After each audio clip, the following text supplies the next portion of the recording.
예수를 믿음으로 구원을 받는다. 이거는 우리가 신앙의 근본으로 잘 알고 있습니다.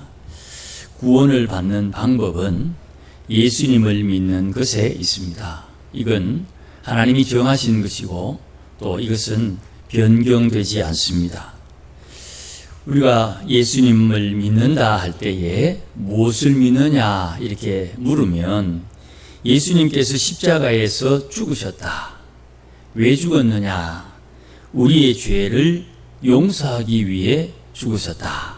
그 피 흘림으로 우리가 죄를 용서받았다는 것을 믿는 것입니다. 예수님을 믿는다고 하면서 가끔 예수님 믿으니 내게 복을 주십시오. 또 좋은 일이 있게 해주십시오.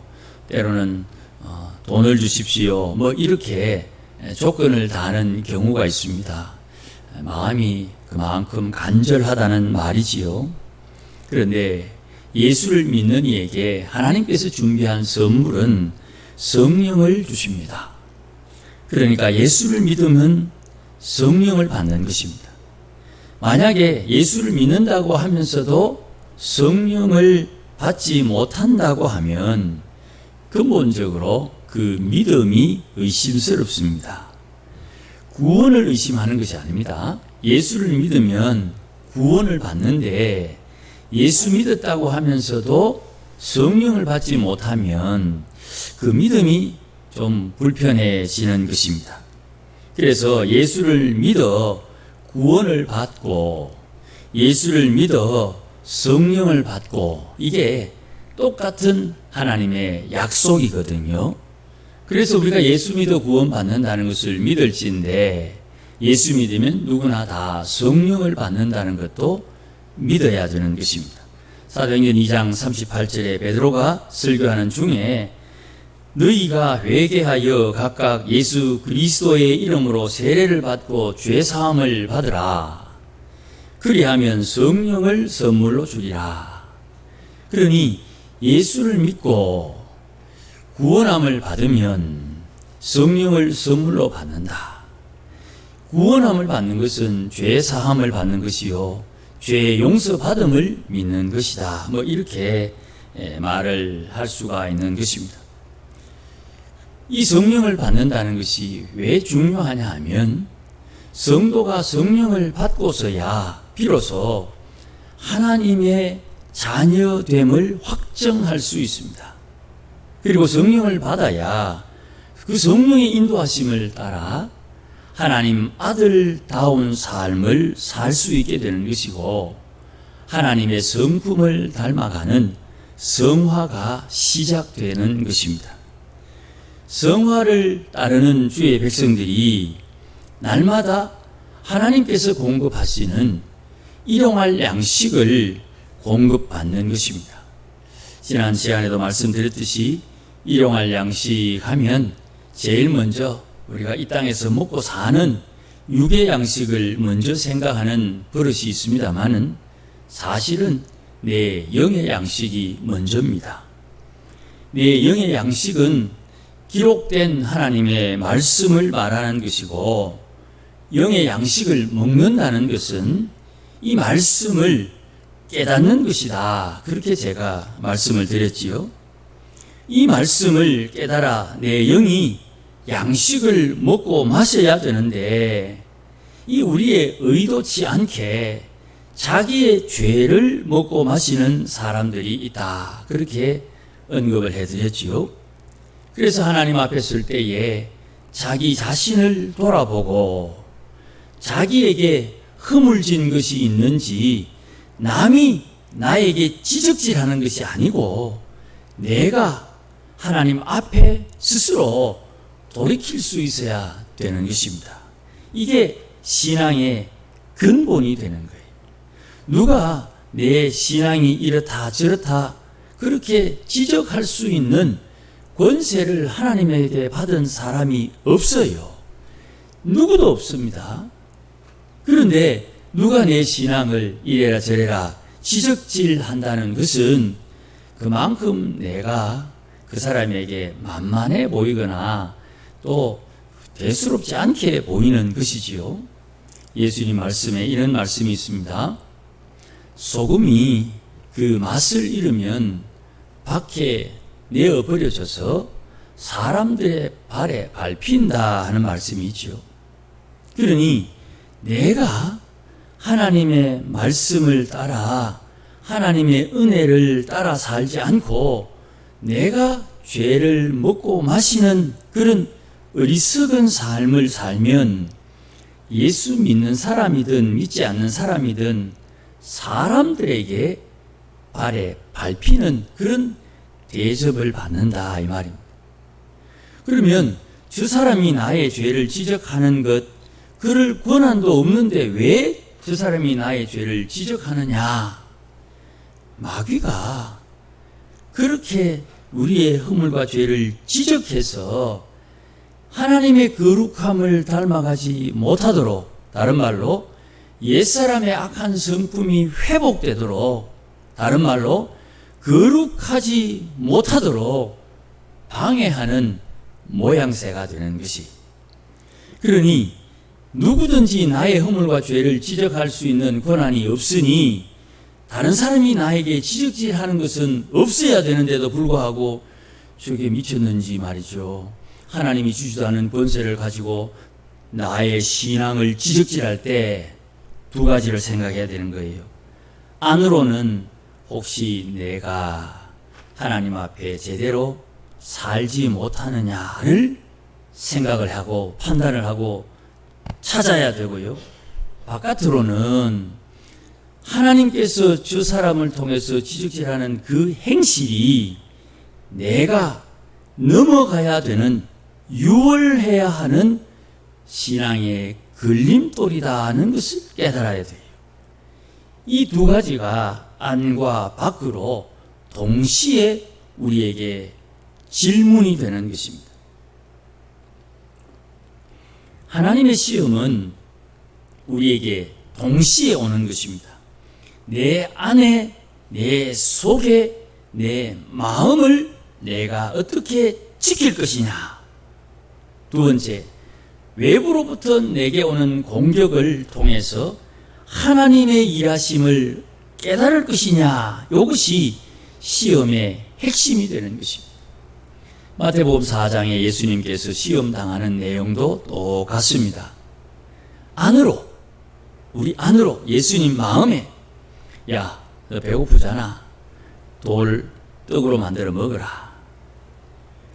예수님 안에 하시는 성령 하나님께서 너 배고프니까 저 돌을 떡으로 만들어 먹으라는 하나님의 말씀이 없어요. 예수님에게, 예수님 안에 하나님의 말씀이 없는데 마귀가 떡 먹으라고 한다고 떡을 먹으면 안 된다 이 말이에요. 똑같은 표현입니다. 우리가 하나님을 사랑하고 주를 섬김에 있어서도 내가 하나님의 말씀을 가지고 있는데 이 말씀을 가지고 하나님을 시험하면 안 되는 거예요. 우리가 하나님 앞에 기도하고 받은 말씀이 얼마나 많습니까? 하나님, 우리의 자녀들 하나님께서 복을 주십시오. 그래, 너의 자녀들에게 내가 복을 주마. 하나님 복 준다고 그랬는데 왜 안 줍니까? 이렇게 기도할 때 하나님의 약속을 붙들고 기도하지 않습니까? 그런데 그 약속의 말씀을 가지고 하나님 내 인대에 복 준다고 했는데, 우리 자녀들에게 복 준다고 했는데 복 안 주는 거 보니까 하나님이 좀 이상한가? 근본적인 신앙을 던져버리는 어리석은 행위가 될 수 있어요. 그러니 하나님의 말씀을 가지고 하나님을 시험하는 도구가 아니라 하나님의 말씀은 우리가 마음에 새기고 그 말씀을 믿고 그 말씀에 순종하라고 하나님께서 우리에게 말씀을 주시는 거예요. 그러니 내 마음을 지키는 것과 외부로부터 오는 것을 시험인 줄 알고 이길 수 있는 그 시험을, 걸림돌을 넘어갈 수 있는 그런 신앙의 자세가 우리에게 있어야 되는 것이고, 그것을 시시각각 깨닫고 시시각각 느껴야 되는데, 이게 사람이요 몸을 입고 있기 때문에 이게 거의 불가능하거든요. 그래서 성령께서 시시각각 우리의 삶을, 우리의 발걸음을, 우리를 붙들어 주시고 지켜주셔야 되는 것이에요. 그러니 자기의 죄를 먹고 마시는 것, 이것은 참 경계해야 할 일이고, 제가 누가복음 15장 탕자의 비유에서 말씀드렸던 것처럼 돼지의 이 꿀꿀이 죽에서 먹을 것이 있나 없나 살피는 이 탕자의 순간 깨달음, 우리 아버지 집에 가면 먹을 것이 많은데, 누가복음 15장에 스스로 깨달아. 이 깨달음이 하나님 앞에 회개하는 시작이 되는 거예요. 회개는요, 이 목사 이거 회개해야지, 이런 지적질에 의해서 회개하는 게 아니에요. 또 세상 사람들이 생각하는 것처럼 행위를 회개하는 게 아니에요. 믿음이 있으면 행위가 나오는 거예요. 그렇기 때문에 행위를 보고 그의 믿음을 평가하는 것이에요. 그러니 내가 하나님 앞에 행함이 어리석었다 하면 믿음이 부족하구나, 믿음이 어긋나 있구나를 깨닫고 내 마음을 하나님 앞에 청소, 회개해야지. 행위는 부끄러운 것이지요. 우리가 길을 가다가도 문득 어릴 소실적에 내가 실수한 것 갑자기 생각나서 나도 모르게 얼굴이 화끈거리는 그런 일들이 누구나에게 서너 개씩 다 있지 않습니까? 그 행위의 부끄러움은 그는 지나간 거예요. 나밖에 몰라. 나와 함께 경험했던 그 친구 몇 명 외에는 몰라요. 주님은 그런 몇 명 아는 그걸 가지고 시비 걸지 않고 그런 행위를 했던 내 근본의 마음에 대해서 말씀하는 거예요. 네가 나를 사랑하느냐 할 때에 그 베드로의 질문에 베드로의 응답은 행위에 대한 것이 아니고 마음에 대한 거예요. 내가 주를 사랑하는 줄 주께서 아십니다. 사람들은 사람의 마음을 모르지만 예수님은 내 마음을 아십니다. 그래서 내가 주를 사랑하는 줄 주께서 아시나이다. 이렇게 자기의 죄를 먹고 마시게 되면 먼저 육체가 약해지고 병이 들고 잠을 자게 된다, 그렇게 말씀을 드렸지요. 순종, 기도, 헌신, 이것이 약해져요. 그래서 육체가 약해지고, 육체가 약해지고 난 뒤에는 마음의 병이 오고, 그리고 하나님의 부름을 받아 잠을 자게 되는 것이에요. 그래서 하나님께서는 이 과정을 방지하는 과정에 하나님께서 오늘 본문의 말씀처럼 징계를 사용하시는 거예요. 징계는 회개하도록 하는 하나님의 방법이에요. 징계는 사람들의 손을 빌릴 수는 있지만 그 사람의 권위를 가지고 우리를 징계하는 것이 아니에요. 오늘 본문 12장 5절 말씀에 아들들에게 권하는 것 같이 너희에게 권면하는 말씀이 있는데 그것을 너희들이 잊어버렸다, 무시한다. 어디 있습니까? 잠언 3장에 내 아들아 주의 징계하심을 가볍게 여기지 말며 그에게 꾸지람을 받을 때에 낙심하지 말라. 이게 하나님의 징계를 받는 성도의 자세라 이 말입니다. 6절에 주께서 사랑하지 않는 자를 징계하지 않는다. 하나님은 사랑하기 때문에 징계한다. 징계가 있음을 통해서 너는 하나님의 사랑을 받고 있음을 깨달아라. 그렇게 말씀을 하는 거예요. 우리가 의식 수준이 좀 따르지 못하면 우리의 자녀들이 어릴 때 초등학교 다니는 정도 엄마가 눈을 부라리고 매를 들거나 큰 소리를 치면 겁을 먹지요. 맞으니까. 그런데 이 겁을 먹는 것은 어리기 때문에 겁을 먹지, 중학교, 고등학교, 대학교 간 우리 아이들이 이혼을 고함을 친다고 겁을 먹습니까? 만약에 나이가 20이 넘었는데도 엄마 아빠가 고함 치는 것 때문에 겁을 먹는다면 이 정상적인 성장이 되었을까 의문을 해봐야 되죠. 물론 너무 심각한 문제가 발생되면 지도 알고 나도 아니까 화를 내는 것 자체에 대한 두려움은 있겠지요. 그러니 사랑하는 자에게 징계가 있다. 이 징계를 통해서 무엇을 배워야 되느냐 하면 7절 말씀에 인내를 배워야 되는 것입니다.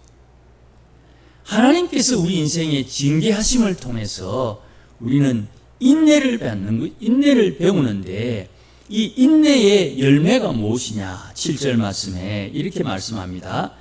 너희가 인내 참음은 징계를 받기 위함이라. 하나님의 아들과 같이 너희를 대우하시나니 어찌 아버지가 징계하지 않는 아들이 있으리요. 하나님께서 우리를 아들로 입양하시고 우리를 친아들처럼 대접해 주는 방식이 징계다 이 말입니다. 그것을 통해서 아버지의 아들다움을 만들어야 되는 거예요. 내 아들은 어떤 신앙을 가져야 되는가? 내 아들은 이 땅에서 하나님을 어떻게 섬겼으면 좋겠는가 하는 그림들이 다 있을 거예요. 적어도 교회는 안 빠지는 아들, 때로는 적어도 11조는 떼먹지 않는 아들, 이런 최소한의 기준과 하나님이 복 주시면 하나님 앞에 무엇이든지 다 할 수 있는 그런 신앙의 모습, 이런 그림들이 우리에게 다 있고 있어야 되는 것이죠. 이것을 하나님께서 우리를 대하실 때에 하나님의 아들 예수님과 대하듯 우리를 대접해 주신다는 거예요.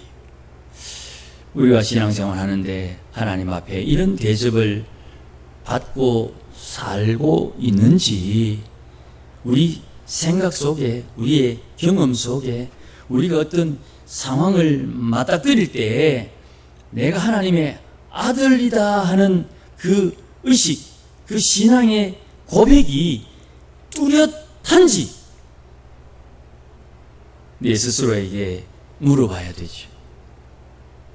이거를 저는 하나님 앞에 거룩함이다 그렇게 자주 표현을 합니다. 오늘 보면 10절 말씀 한번 같이 읽어보십시다. 10절입니다. 10절 시작. 그들은 잠시 자기의 뜻대로 우리를 징계하였거니와 오직 하나님은 우리의 유익을 위하여 그의 거룩하심에 참여하게 하시느니라. 아멘. 우리가 거룩함에 참여해야 하는 이유, 우리가 하나님의 거룩함을 배우고 닮아가야 하는 이유, 우리에게 유익을 주기 위해서, 우리에게 유익을 주는데 우리 인생의 유익이 무엇입니까? 내 인생에 가장 유익한 게 무엇입니까? 이거는 우리 생각하는 대로 다 다릅니다. 우리가 진짜 소중하게 생각하는 유익은 하나님 앞에 받을 상급에 우리의 마음이 있어야 돼요. 하나님 앞에 받을 상급에 우리의 마음이 있으면, 이건 함부로 가르치면 안 되는데, 이 땅에 웬만한 거는 다 받는 것입니다. 이 땅에 웬만한 것을 다 받을 수 있는 방법은 내 마음을 하나님의 상급에 탁 갖다 놓으면 세상에서 필요한 것, 웬만한 것 다 받아요. 여러분이 하나님 앞에 탄식하며 기도하는 그 기도의 제목이 속히 이루어지기를 소원하는 마음, 그걸 어떻게 다 헤아리겠습니까? 부모가 자식을 위해서 기도하고 은혜를 구하는 것, 그걸 어떻게 말로 다 표현하겠습니까?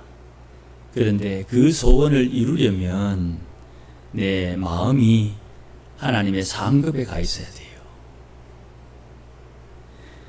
하나님의 거룩함을 덧입기 위해서 힘써야 되는 것입니다. 이 거룩함을 덧입기 위해서 하나님께서 우리에게 주신 방법이 뭐냐 하면 너무너무 쉬운 예배예요. 하나님께서 정하신 날, 그날은 안식하는 날이요, 그날에 우리가 하나님 앞에 모여 예배함으로 하나님께서 준비하신 하늘의 거룩함을 덧입는 거예요.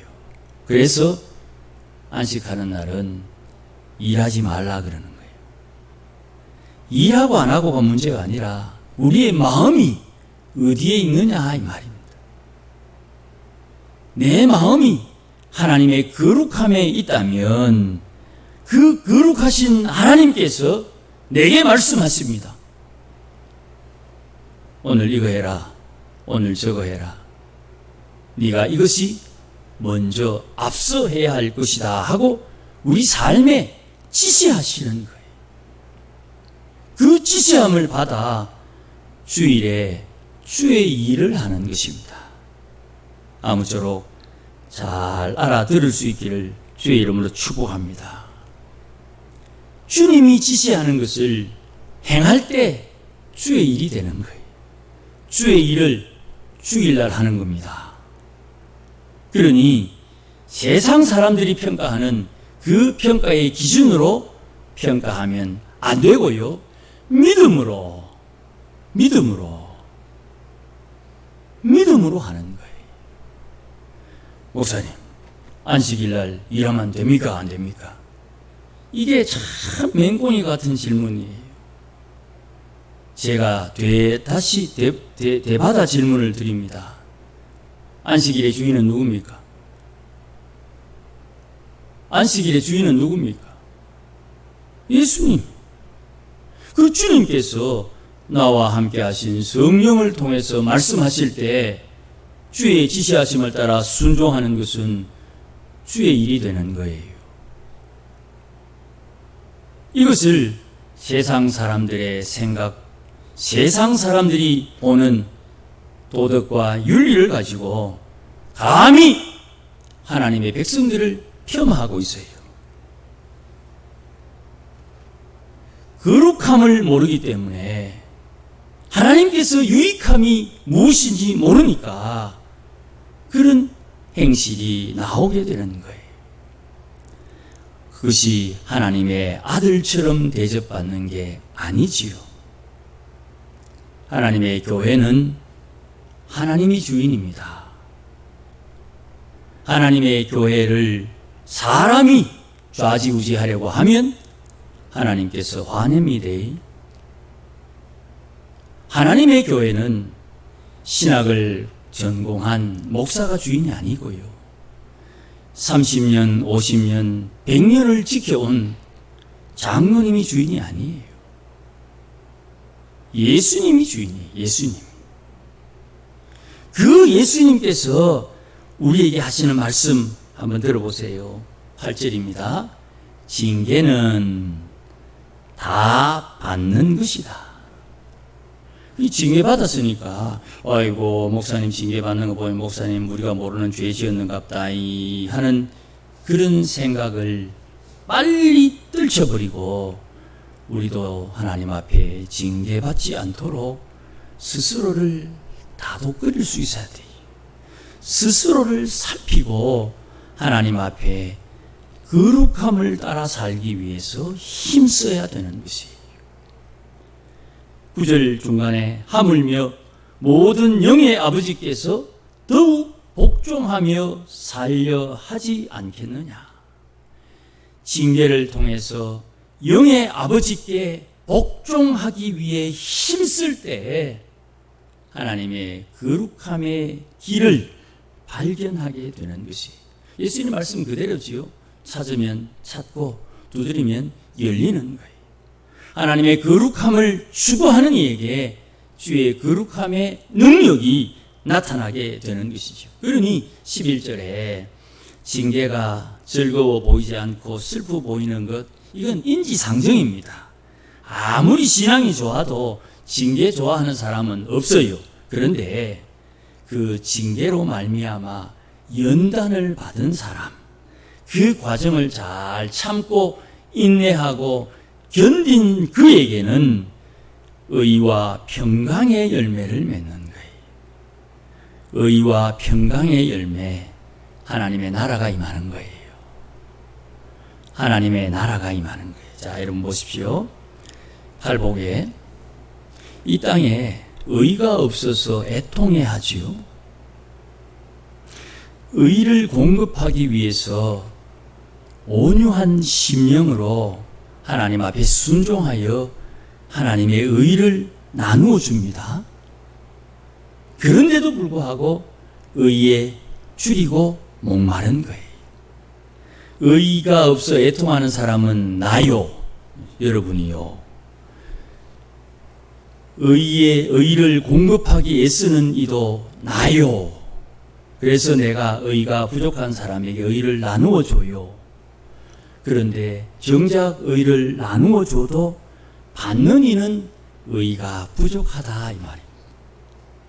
그래서 우리에게 필요한 게 뭡니까? 긍휼이 필요한 거예요. 긍휼을 받으려면 어떻게 해야 됩니까? 긍휼을 베풀어야지요. 긍휼을 베풀면 그 나누어 주는 것을 통해서 하나님의 긍휼이 내게 임하는 거예요. 성도는 움켜잡는 자가 아니에요. 손을 펴야만 하나님의 은혜와 복이 내 손에 임하는 거예요. 내가 손을 꽉 잡고 있으면 하나님의 은혜는 내 손에 떨어지지 않아요.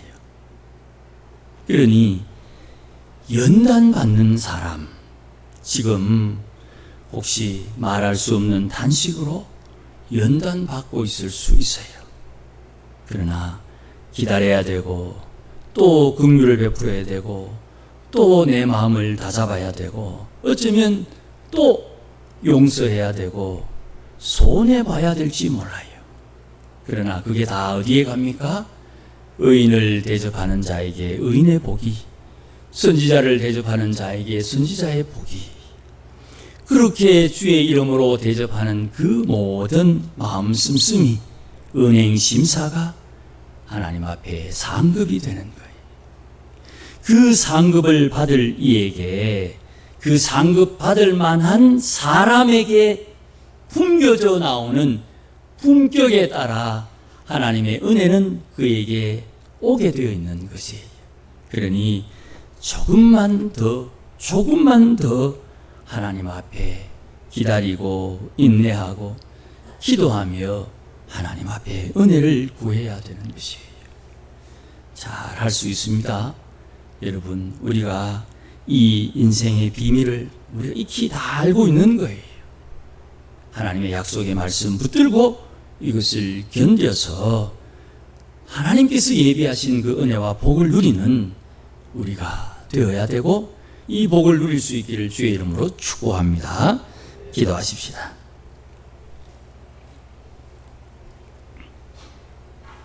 하나님 아버지, 인내한다는 것이 말처럼 쉽지가 않습니다. 속이 다 문드러지고 속이 다 타고 때로는 내 생명을 포기할 정도로 낙심이 되기도 합니다. 주님, 우리의 연약함을 기억하사 하나님께서 은혜를 베풀어 주셔서 이 인내로 지치지 않도록 속히 주께서 응답하여 주시고 하나님께서 위로하여 주시기를 원하옵고 기도하오니 오늘도 사랑이신 주님, 꾸짖지 아니하시고 후히 주시고 누리게 하시는 하나님의 사랑 경험하며 살도록 복을 다하여 주시옵소서. 은혜를 드니펴 주시고 주의 선하신 손길을 허락하여 주소서. 하나님 앞에 복을 받으며 사는, 하나님 앞에 은혜를 받으며 사는, 주의 거룩함을 따라 사는 하나님의 권속들에게 역사하여 주시옵소서. 예수님의 이름으로 기도하옵나이다. 아멘. 이제는 우리 주 예수 그리스도의 크신 은혜와 하나님 아버지의 극진하신 사랑과 성령님의 충만하심과 인도하심과 복주심이 오늘도 하나님 앞에 간절한 마음으로 주의 은혜를 따라 살기를 소원하여 인생의 질고와 근심, 인생의 어려움을 통하여 하나님의 거룩함을 경험하고 하늘로부터 임하는 복을 경험하고 하늘의 상급을 준비하기를 소원하는 모든 믿음의 권속들 심령 위에, 가정 위에, 일터 위에, 자녀들 위에, 우리 교회 위에 이제로 영원토록 함께 계실지어다. 아멘.